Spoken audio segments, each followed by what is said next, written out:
Well, it's currently a very rainy, drizzly day here, and it seemed very appropriate to do this message on the lightning rod effect, which affects a lot of young women leaders, really anyone who represents sort of a different social space in whatever system you find yourselves in. If you are sort of a self differentiated individual within a larger system that sees you as different, this lightning rod effect can come into play. So the lightning rod effect comes out of family systems theory, which I will mention a couple resources below. And this is a really fascinating look at how anxiety is shifted around and shared within certain social systems, whether that be a family of origin or a collaborative working team together, a business setting, a church setting, really any area in which individuals are working together and are identifying each other as having various roles. Family systems theory looks at how anxiety is experienced and shifted around in those settings. And so the lightning rod effect has a lot to do with the person who is sort of unofficially identified as the individual who absorbs that anxiety. But before we talk about that in terms of women's leadership, just defining what this lightning rod is really important. First and foremost, what it is in actual life in terms of its scientific uses. So if you imagine this lightning rod, this piece of metal that's used to attract lightning and electricity away from these other places, whether it be people or buildings or centers of community. So that lightning rod attracts that electrical charge and then reroutes it safely to the ground. So of course that seems like a pretty good thing. It promotes safety. It allows people to sort of see that potential danger or hazard is being redirected. But unfortunately, then if you think of that lightning rod, takes a lot of beating, takes a lot of the brunt of that damage in absorbing that electrical charge. And so after time, being identified as that absorber of electricity can very much wear down that metal rod. In a way, if you then transfer that to human beings, can be completely debilitating and damaging personally to that individual.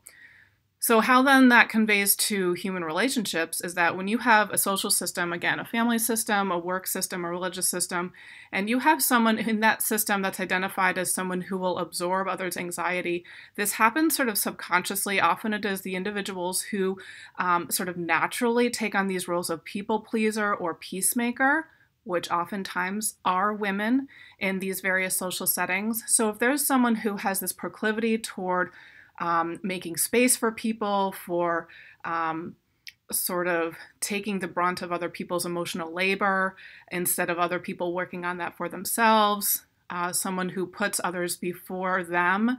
Again, these are traits oftentimes expected of people who self-identify as women. And so if you are in that place of being sort of the naturally identified lightning rod, you do absorb these instances of anxiety within a system. But then if you become a more self-differentiated individual, meaning someone who has boundaries, who says, no, I'm no longer going to receive your sort of energetic output, I am my own separate person, these are your issues. If you become a self-differentiated individual, that role of the lightning rod actually becomes further reinforced if you are a woman.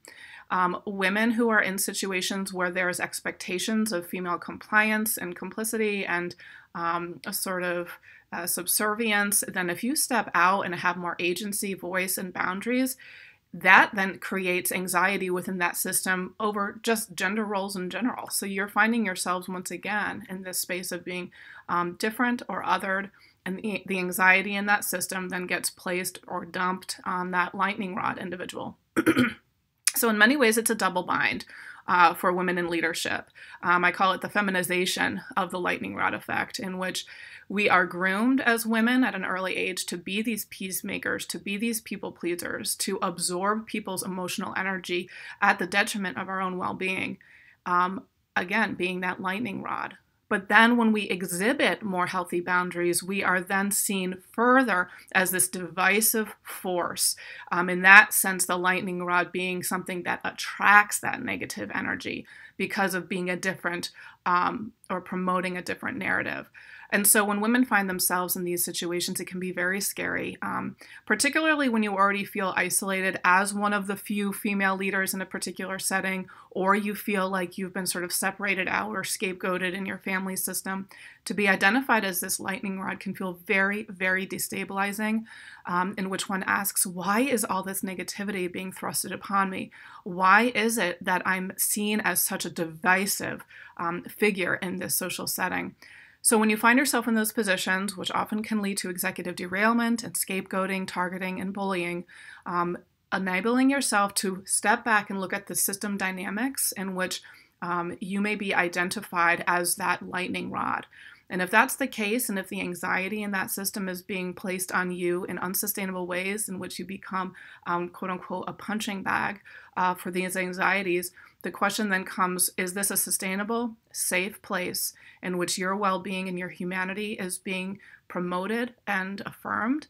And if not, this will then lead to important choices that you may make in your personal and professional life.